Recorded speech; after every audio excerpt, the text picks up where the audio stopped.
প্রথম পর্বের পর দ্বিতীয় পর্ব আপনাদেরকে শোনাচ্ছি।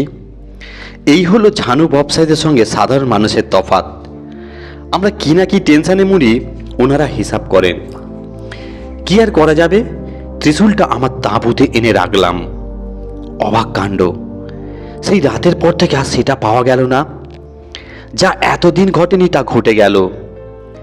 কাকে দোষ দেব বা কাকে জিজ্ঞেস করব, বাধ্য হলাম চেপে যেতে। এদিকে যেমন কাজ চলছিল, সেই মতো ঝড়ের গতিতে কাজ চলতে থাকলো। সেনবাবুর জামাই তারপর থেকে প্রতিদিন রাতে একবার অন্তত জিজ্ঞেস করবে, কিছু পেলেন? ওই মন্দিরের চূড়ার বেশি কিছু পাওয়া যায়নি। এই রকম হয়, পুরাতন বাড়ি মানে ধন সম্পত্তি প্রচুর থাকবে। আরে রাজা পরমেশ্বর যে ব্রাহ্মণদের আনিয়েছিলেন দেবীর পুজোর জন্য, তারা এতই বোকা। এখানে বলে রাখি, এই ব্রাহ্মণদের কথা সাধু বাবা বলেনি। এরই মধ্যে একদিন রাতে স্বপ্ন দেখলাম এক প্রাচীন মন্দিরে পূজার আরতি চলছে। সেখানে যিনি আরতি করছেন তাকে কেমন মারদাজি মনে হলো। তার পূজায় যে সাহায্য করছে সেই মেয়েটাও কালো, তবে দেখতে খুব সুন্দর। মন্দির চত্বর ঘিরে বড় বড় ঘর, দালান, অনেকটা রাজবাড়ির মতো। মন্দিরের পাশ দিয়ে অনেক গলি চলে গেছে। সেই একটা গলি দিয়ে যিনি মায়ের ভোগ নিয়ে আসছিলেন তাকে চেনা চেনা মনে হলো আমার। আরও কাছে এলে চিনতে পারি। আরে এনাকেই তো প্রথম দিন ঘুমের মধ্যে দেখেছিলাম। ঘুম ভেঙে গেল। বুঝতে পারছিলাম এখানে একটা কিছু রহস্য আছেই, কিন্তু ত্রিশূলটা ছাড়া আর কিছুই তো পাওয়া গেল না। ঠিক এর দুদিন পর রাতে আমায় নিশিতে পেয়েছিল। স্পষ্ট ঘুম ভাঙলো, দেখলাম সকাল হয়ে গেছে। তাই অভ্যাস মতো চোখে মুখে জল না দিয়ে পায়ে চটি গুলিয়ে কাজের জায়গা ঘুরে দেখতে গেলাম। হাঁটাও হয়, কাজের পরিকল্পনাও হয়। এদিন হাঁটতে হাঁটতে চলে গিয়েছিলাম একেবারে উল্টো দিকে। ওদিকটা বেশি উঁচু নয়, তাই পরিষ্কার করা হয়নি। এখানে একটা খুব প্রাচীন বকুল গাছ ছিল, সেটা কেটে ফেলা হয়েছে। তখন মনে হয়েছিল গোল বেদি মতো কিছু একটা ছিল হয়তো। সেই বেদিতে গিয়ে বসে চারপাশে চোখ বোলাতে বোলাতে মনে হলো সামনের ঢিবিটার উপর ত্রিশূলটা পড়ে রয়েছে। আমি উঠে গিয়ে কাছে যেতে দেখি সেটা মাটির মধ্যে ঢুকে যাচ্ছে। সেটাকে ধরতে আপ্রাণ চেষ্টা করেও পারলাম না। সেখানেই ঘুম ভেঙে গেল। খুব ভয় পেয়েছিলাম, তবে কি জানি দুর্বল হয়ে পড়িনি। অন্ধকার রাতে একটা হালকা আলো পড়েছিল আমার ফিরে আসার পথে। তাঁবুতে ফিরে আসা পর্যন্ত ঘোরটা কাটেনি। পরের দিন কয়েকজন লেবারকে নিয়ে সেখানেই চলে যায়। সারাদিনের পর একটা কালো পাথরের ক্ষয়া ঝয়া ছোট্ট ফুট দেড়েক মাতৃমূর্তি পেলাম। আর কিছু নয়, আমি সেটাকে ভালোভাবে পরিষ্কার করে সকলকে দেখাই। দামি পাথরের হলে ক্ষয়া ঝয়া হতো না, তাই কারো আগ্রহ দেখলাম না। আমার কেমন মনে হলো এই সেই মূর্তি যার কথা সাধু বাবা বলতে এসেছিলেন। এই মূর্তি রাজা পরমেশ্বর পেয়েছিলেন। সেই রাতেই আমি সেনবাবুকে ফোনে মূর্তি পাওয়ার কথা জানাই। তিনি এবারও কোনো গুরুত্ব দিলেন না। তবে পরের দিনই মেয়ে জামাইকে নিয়ে হাজির হয়েছিলেন। যেখানে ত্রিশূল পাওয়া গিয়েছিল সেখানটা ভালো করে দেখলেন। লেবাররা সেখানটায় একটা ইটও রাখেনি। এখনকার ইটগুলো পাতলা আর বিচিত্র আকারের, তাই দেখে ঝানু সেন বললেন, এই ইটগুলো এখন মাটি চাপা দিয়ে রাখো। তারপর ওনারা গেলেন মূর্তি যেখানে পাওয়া গিয়েছিল। সেখানকার ইটগুলো অতটা প্রাচীন বা মজবুত নয়। বেশিরভাগ ইটের পোড় কম, লোনা লাগা। মূর্তি বা মূর্তিস্থান মালিক পক্ষকে সন্তুষ্ট করতে পারল না। তারা চারিদিকে ঘুরে আর কতদিন লাগবে জমির প্ল্যান নিয়ে নানা কথা বলে বিদায় নিলেন। তখন তো জানতাম না বিপদটা কোথায় লুকিয়ে আছে। সমস্ত ঢিবি খুঁড়ে ফেলা হয়েছে। ইট কাঠ জায়গায় জায়গায় ঢিবি করা হয়ে গেছে। এবার বিক্রি করতে হবে। এখানে লেবারের সংখ্যাও কমিয়ে ফেলা হয়েছে। আর বেশি দিন হলে 1-1.5 সপ্তাহ। পরের দিন আবার রহমত ওখান থেকেই চলে যাবে নদিয়ায়। এই আমাদের জীবন। দুঃখ বা অভিযোগ করি না কেউই। তখন হালকা শীতের আমেজ থাকলেও রহমত তাঁবুর বাইরে খোলা আকাশের নিচে শুয়ে থাকতো। রাত পর্যন্ত গল্প গুজব সেরে তাঁবুতে ফিরে ঘুমের ওষুধ হিসাবে শুয়ে শুয়ে তন্তাভিলাষী সাধুসঙ্গ বইটা পড়ছিলাম। একটু একটু ঘুমও আসছিল। রহমত আমার তাঁবুর পর্দা ফাঁক করে ফিসফিসে ডাকলো, বাবু একটু বাইরে আসবেন। আমি চাদরটা গায়ে জড়িয়ে বেরিয়ে আসি। রহমত হাতের ইশারায় সেই মন্দিরের দিকে দেখায় একটা আলোকদণ্ড। ভালো করে দেখে মনে হলো ওটা ত্রিশূল। প্রথমে মনে হয়েছিল চোখের ভুল, কিন্তু আমার না হয় চোখের দোষ, রহমতের চোখও একই দোষ থাকতে পারে না। সে জানতে চাইল, যাবেন বাবু? আমি বাধা দিলাম, না রহমত, এটা কোনো দেবতার স্থান। এই ত্রিশূলটা পেয়েও আমরা রাখতে পারিনি। বাবু, আমার মনে হচ্ছে ওখানে কিছু আছে। রহমত বলল। সে বলবে কি? আমি মনে মনে বেশ বুঝতে পারছিলাম সাধুর কথা এক বর্ণ মিথ্যা নয়। তবু বললাম, না না, ওখানে দেবীর অধিষ্ঠান ছিল বলে হয়তো স্মৃতিতে জাগ্রত হয়েছেন। আর কোনো কথা হয়নি। রহমতকে বললাম, আমার তাঁবুর ভেতরে এসে ঘুমো, বাইরে থেকো না। তারপর কি মনে হলো, ওই ঢাকাবুকো মানুষটা আমার মুখের উপর কোনো কথা বলল না। সারা রাত দুজনের ঘুম এলো না, নানা কথা বলতে বলতে কেটে গেল। এটা ঠিক, দুজনের বহু জায়গায় একসঙ্গে কাজ করেছি, এরকমটা কখনো কোথাও হয়নি। আমি তাকে সব কথা জানাইনি, তবে মন বলছিল রহমত ছাড়বে না, ভোর না হতেই ছুটবে। যা ভেবেছি তাই। ভোরের দিকে একটু ঘুমিয়ে পড়েছিলাম, উঠে দেখি রহমত, প্রতিদ্দা আর হরি একটা কি ধরে যেন টানাটানি করছে। তাড়াতাড়ি উঠে গেলাম। সেখানে গিয়ে দেখি তারা মাটির নিচ থেকে একটা মোটা শেকল টেনে তুলতে চাইছে। আমি বললাম, করছোটা কি? আগে সবটা খোলো, ওটা তোলা অত সহজ নয়। তারা সারাদিন স্নান খাওয়া ভুলে সেই শেকল তুলতে চেষ্টা করে গেল। দেখলাম ওদের চোখে মুখে কেমন একটা অন্যরকম ভাষা। আমার নিষেধ ওরা শুনবে না। প্রতিদ্যা বৃদ্ধ, দেখলাম সেও পিছিয়ে নেই, হাতে হাত যোগান দিয়ে যাচ্ছে। হরিয়ার রহমত দুজনে মাটি কেটে পেরে উঠছিল না। আমিও সাহায্য করেছিলাম। মিথ্যা বলবো না, তখন আমিও কৌতূহলী হয়ে পড়েছিলাম। বেশ 7-8 ফুট নিচে গিয়ে একটা কপাটের মতো শক্ত কিছু পাওয়া গেল। দুপুরের পর দেখা গেল সেখান থেকে ধাতব শব্দ উঠছে। রহমত বলল, বাবু দেরি করবেন না, আজই ঘেরার ব্যবস্থা করুন। আমি বললাম, ওটা এখন মাটি চাপা দাও। বাবুদের এখন কিছু বলতে হবে না, রহমত বলল। না রহমত, এটা উচিত হবে না, এখানকার কোনো কিছুই আমাদের নয়। আমার কথায় রহমত রেগে উঠল, আপনার মতো আমরা অত বড় মানুষ নয়, খাটতে খাটতে জান কয়লা হয়ে গেল, মরতে বসলুম একটু সুখের মুখ দেখলুম নি। আর যার জায়গা তাকে তো কবার বলা হয়েছে, তারা যখন কোনো গুরুত্ব দেয়নি, তাহলে মাটির নিচে জিনিসে একবার ভাগ্যটা বদলে নিতে দোষ কি? তারপর নরম হয়ে বলল, বাবু একবারে শেষ দেখে ছাড়বো, আপনি না চাইলে তাহলে এখানকার লোকজন নিতে হবে। আমি এমনটাই আশঙ্কা করেছিলাম। অহেতুক ঝামেলা না বাড়িয়ে বললাম, কেউ বেশি লোভ করতে পারবে না, কথা দাও। ঠিক আছে বাবু। সেখানটায় সঙ্গে সঙ্গে মাটি চাপা দেওয়া শুরু হয়ে গেল। রহমত রাতে সেখানেই বিছানা পাতল। পরের দিন সিমেন্ট আনিয়ে দেয়াল তোলার ব্যবস্থা করলাম। প্রকৃত খোঁড়ার কাজ শুরু করতে 5 দিন অপেক্ষা করতে হলো। রহমত, হরি আর প্রতিদ্যা রাত দিন খুব উৎসাহ করে কাজ করলো। সাধুর কথা মতো আমার দৃঢ় প্রত্যয় হলো কিছু অন্তর আছেই। ব্রাহ্মণেরা অনেকটাই সরিয়ে ফেললেও কিছু অবশ্য থাকবে।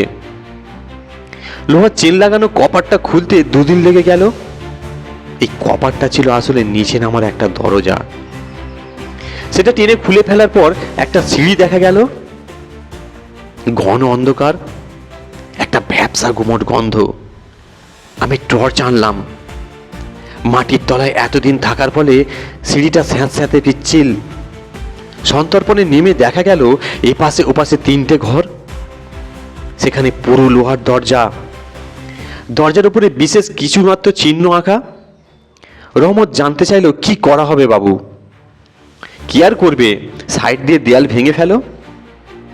সে দেয়াল এতই মজবুত যে একটা মানুষ ঢোকার মতো গর্ত করতে দুপুর হয়ে গেল।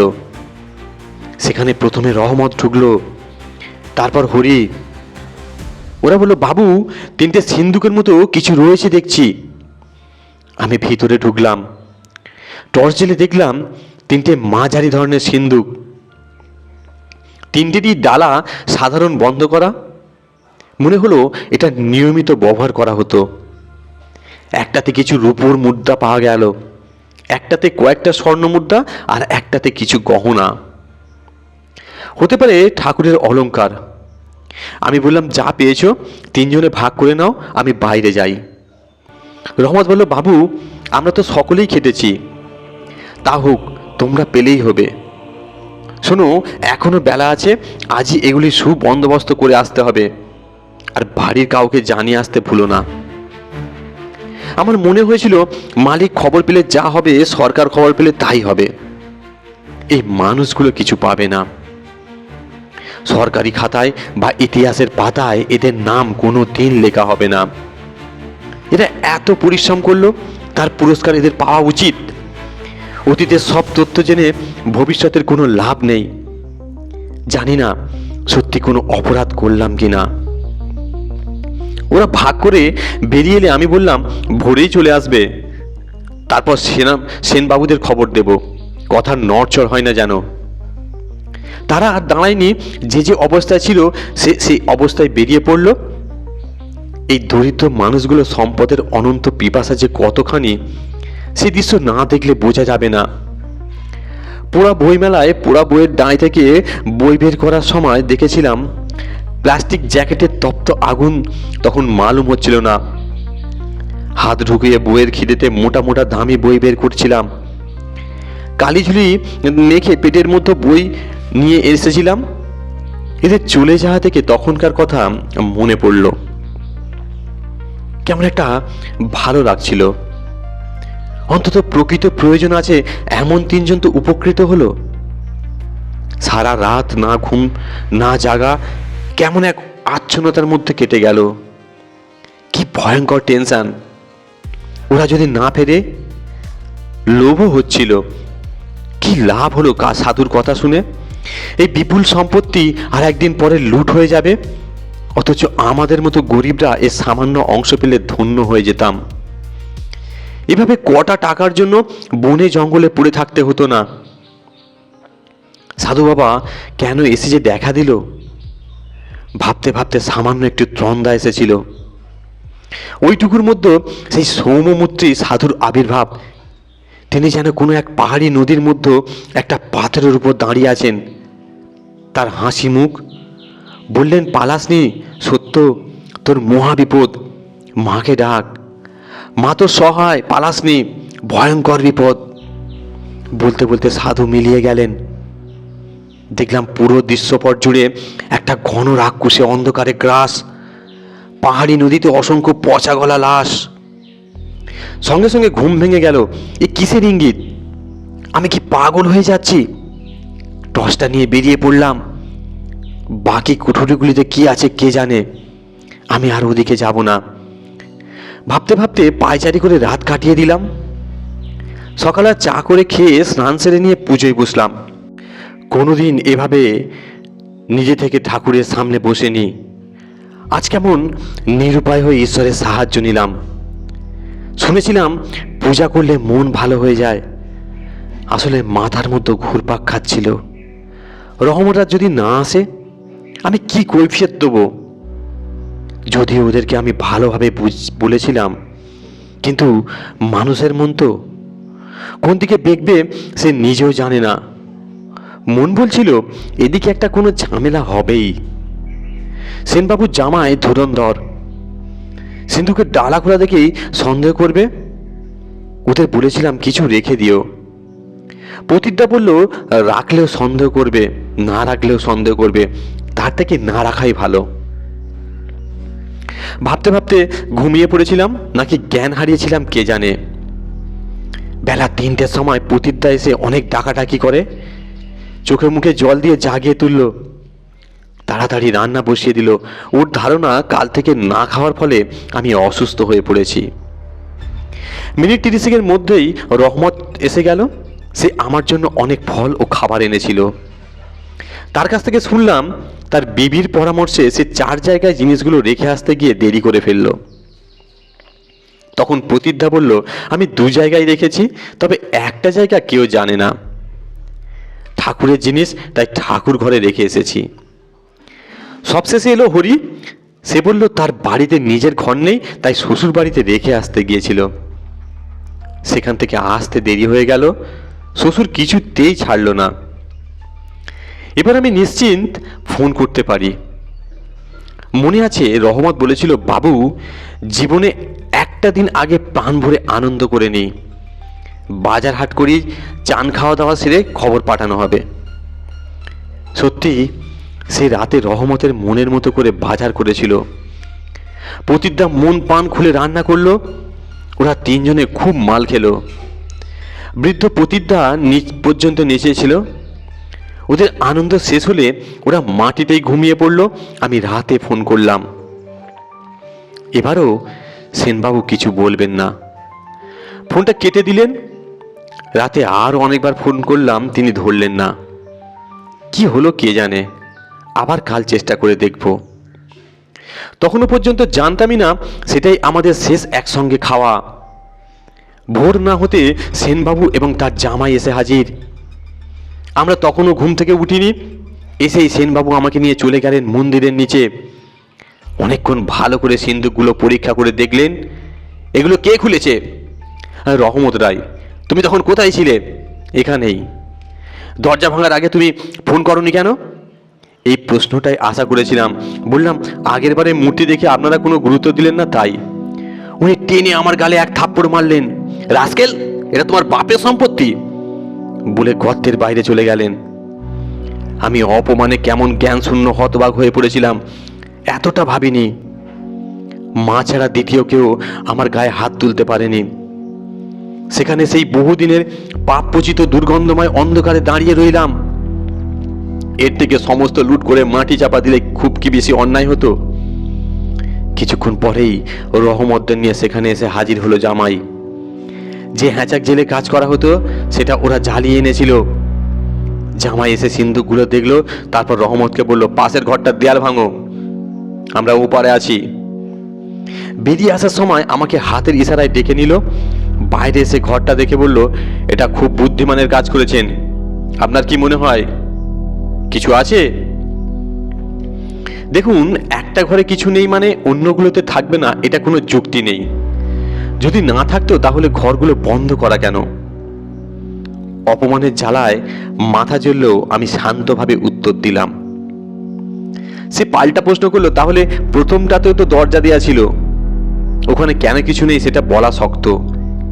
এটা একটা মন্দির, হয়তো আদৌ কোনো কিছু নেই, কিংবা বিপুল কিছু আছে। শেষ দরজাটা না ভাঙা পর্যন্ত কিছু বলা যাবে না। আপনি কিন্তু সরকারি সম্পত্তিতে হাত দিয়েছেন, সরকার আপনাকে ছাড়বে না। আমার কেমন রাগ চেপে গেল মাথায়। বললাম, আমার থেকে বেশি আপনারা ভুল করছেন। পুলিশি তদন্ত হলে ফোনের কল লিস্টও চেক করা হবে। আমি কর্মচারী, তাই আমার অপরাধ প্রমাণ সাপেক্ষ। তাছাড়া কিছু না পাওয়া পর্যন্ত এসব ভাবা ঠিক নয়। আমার কথায় সাই দিয়ে বলল, ঠিকই, চলুন ঠাকুরটা দেখি। আমি তাকে তাঁবুতে নিয়ে এলাম। পুজোর ফুল বেলপাতা সরিয়ে মূর্তিটা তার হাতে তুলে দিলাম। সে খুঁটিয়ে খুঁটিয়ে সবটা দেখে মূর্তিটা ফেরত দিয়ে বলল, খুব একটা দামি নয়, মনে হচ্ছে এখানে কিছু পাওয়া যাবে না, চলুন বাইরে গিয়ে বসি। বাইরে দুটো চেয়ার পেতে দিয়ে আমি দাঁড়িয়ে রইলাম। জামাই শ্বশুরকে ডাকলো। সেনবাবু এতক্ষণ কাকে খুব উত্তেজিতভাবে নির্দেশ দিচ্ছিলেন। এবার দুজনে পাশাপাশি বসে আস্তে আস্তে আলোচনা শুরু করলেন। আমি নিজের কাজে তাঁবুর মধ্যে চলে গেলাম। বেলা 11টা নাগাদ আরো দুটো গাড়ি এলো। কিছু যন্ত্রপাতি আর মজুর নামিয়ে দিয়ে চলে গেল। 1টা নাগাদ আরো একটা গাড়ি এলো। এটাতে আমার বন্ধু পার্থ এলো। সে এসে কিছুটা মালিক সুলভ আচরণ করলো, পরে অবশ্য বন্ধু হয়ে উঠতে চাইলো। আমি কখনো সীমানা লঙ্ঘন করিনি। যতই আমাদের মধ্যে বন্ধুত্ব থাক না কেন, ওরা মালিক শ্রেণী, আমরা কর্মচারী। এই তেলে জলে মিশতে পারে না, তাই বন্ধুর দাবি নিয়ে আবেগী হলাম না। তাছাড়া মিস্টার সেন যেভাবে থাপ্পড় মারলেন সকালে, তারপর তো বন্ধুত্বের কোনো প্রশ্নই আসে না। ওদিকে কি হচ্ছে না হচ্ছে তা আমাকে দেখতে দেয়া হলো না। তবে সেনবাবুদের ব্যস্ততা সারাদিন লক্ষ্য করলাম। কলকাতা থেকে কাটার আনা হয়েছিল। আমার শুধু রহমতদের কথা মনে পড়েছে সারাদিন। ওখানে ওরা কি করছে? আমার মতো ওরাও তো সকাল থেকে কিছু খায়নি। এইখানেই বোধহয় সব শ্রমজীবীর একাত্মতা, নিরুপায় কষ্টবোধ। সন্ধ্যার মুখোমুখি সময় পার্থ সেন এসে বলল, সত্য, আমার সঙ্গে একটু বের হতে হবে। আমি সঙ্গে সঙ্গে উঠে দাঁড়িয়ে বললাম, চলো। পার্থ ঝানু ব্যবসায়ী হয়ে উঠেছিল। প্রথমে গেল থানায়, আমাকে ভেতরে নিয়ে যায়নি। ঘণ্টাখানেক কাটিয়ে যখন বেরিয়ে এলো, দেখলাম অফিসার নিজেই উঠে এলো বিদায় জানাতে। সেখান থেকে স্থানীয় পঞ্চায়েত প্রধানের বাড়ি হয়ে পার্টি অফিস, সেখান থেকে বেরিয়ে স্থানীয় কয়েকটা ক্লাবে গেল। এখানে আমার সামনে প্রত্যেককে 10,000 করে চেক লিখে দিল। সকলেই সন্তুষ্ট। একজনকে বলতে শুনলাম, দাদা নিশ্চিন্তে থাকুন, কেউ আপনাদের কাজে বাধা দেবে না। এইভাবে 9:30 10টার সময় ফিরে এসে দেখি লোকজন বিশেষ কেউ নেই। পার্থ ও তার জামাইবাবু গাড়ি রয়েছে, আর তাদের ড্রাইভাররা। জামাইয়ের খুশ মেজাজ, আমাকে দেখে বলল, আপনার জন্য অপেক্ষা করছিলাম। আমি গিয়ে তার সামনে দাঁড়ালাম। সে বলল, আপনার খাতা ফাইলপত্র সব নিয়ে আসুন। আমি তাঁবু থেকে সব খাতাপত্র ফাইল নিয়ে এলাম। সেসব নিয়ে আমার হাতে একটা খাম ধরিয়ে দিয়ে বলল, সরি, আপনাকে আর রাখা সম্ভব হচ্ছে না, বলে আর দাঁড়ালো না। সবটাই সুপরিকল্পিত এবং নিখুঁত। পার্থ তৈরি ছিল। দুটো গাড়ি আমার সামনে দিয়ে ধীর গতিতে যেন পালিয়ে গেল। জানি না এই আচরণের কারণ কি, আমি কার কাছেই বা জানাবো। আইন রক্ষকরা তো সব এক একটা জোঁক। টাকার নুন খেলে ওরা আর অন্য কারো গুণ গাইবে না। অনেকক্ষণ সেখানে দাঁড়িয়েছিলাম। তারপর তাঁবুতে গিয়ে খামটা খুলে দেখি একটা চেক আর একটা চিঠি। সেখানে লেখা রয়েছে, সত্য সুন্দর, তোমার সঙ্গে সকালে যে আচরণ করেছি তা উচিত হয়নি, তার জন্য ক্ষমা চাইছি। আমার বয়সজনিত কারণে এই ব্যবসা বন্ধ করে দিচ্ছি। আমরা লোভের বশবর্তী হয়ে যে বেআইনি কাজ করেছি, সরকারি সম্পত্তিতে হাত দিয়ে, আশা করব তুমি এই বিষয়ে মুখ খুলবে না। তোমার শুভাকাঙ্ক্ষী পীযূষ সেন। সেই শূন্য রাজবাড়ির এলাকায় সেই রাতে নিজেকে যুদ্ধ বিধ্বস্ত যোদ্ধা মনে হলো। আমার চারিদিকে মৃত্যু, অন্ধকারে পড়ে আছে অসংখ্য লাশ। গতকালের মৃত্যুভূমির একটা অধ্যায় শেষ হলো, লোভ লালসা শেষ হলো। এবার বোধহয় শান্তির পরিবেশ রচিত হবে বলেই প্রকৃত দেবী কলুষমুক্ত হলেন। এরপর কয়েকবার ফোনে হুমকি শুনেছি, মুখ খুললে লাশ পড়ে যাবে। পার্থ পর্যন্ত হুমকি দিয়েছে ফ্রান্সে বসে। আমিও খবর নিয়ে জেনেছিলাম সেনবাবুর পুরো পরিবার নিয়ে বিদেশে পালিয়েছেন। তাতেও বিশেষ কষ্ট হয়নি। যা আমার নয় তা নিয়ে ভেবে লাভ নেই। অবশ্য রহমত, পতিতা বা হরির জন্য খারাপ লাগে আজও। ওরা তারপর থেকে আর কোনো যোগাযোগ করলো না কেন? তারা কি আদৌ বেঁচে আছে? সাধু বাবা ঠিক বলেছিলেন, ওই সম্পদ অভিশপ্ত। কিছুদিন আগেই শুনলাম দিদি জামাইবাবু সমেত পার্থরা সপরিবারে প্লেন অ্যাক্সিডেন্টে মারা গেছে। সেনবাবু তো আগেই গেছেন। সেই থেকে কেমন একটা অন্তর্দাহন দগ্ধতা আমাকে অস্থির করে। যাই হোক, আমি পরের দিন সেই পাথরের মূর্তিটা নিয়ে ভোরের ট্রেন ধরেছিলাম। আগের দিনের ক্লান্তিতে ট্রেনের দোল খেয়ে খেয়ে দু চোখে ঘুম জড়িয়ে এলো। হাওড়া ঢোকার আগে ঘুম ভেঙে দেখি আমার মূর্তির প্যাকেটটাই নেই। আমাকে উদ্বিগ্ন সহকারে খুঁজতে দেখে এক ভদ্রমহিলা জানতে চাইলেন, কিছু হারিয়েছো বাবা? ফিরে তাকে দেখি আমি চমকে উঠি। আরে সেই মুখ, সেই রকম বয়স, সেই রকম চেহারা, হুবহু যেন এক, যাকে আমি স্বপ্নে দেখেছিলাম। তার মুখের দিকে চেয়ে থেকে কোনো উত্তর দিতে পারলাম না। সত্যি বলছি, তখন মনে হয়েছিল যার জিনিস সেই নিয়েছে, যাক বাবা বাঁচা গেল। তিনি আবার জানতে চাইলেন, কিছু হারিয়েছো বাবা? এবার ভারমুক্ত হয়ে ম্লান হেসে বললেন, যা হারিয়েছো তা নিয়ে আর দুঃখ নেই। ভালোই হয়েছে, তাহলে আর অস্থিরতা কেন? বসো, নামার দেরি আছে, ঘুমিয়ে নাও। মহিলাটি মৃদু হাসতে হাসতে বললেন। অদ্ভুত, সে সময় আমার চোখে প্রবল ঘুম জড়িয়ে এসেছিল। কি এক প্রশান্তি আমার সমস্ত দেহ মন জুড়ে। এমন শান্তি কতদিন পাইনি। হাওড়ায় ঘুম ভাঙল। কিন্তু দেখলাম তিনি আর নেই। ধন্যবাদ।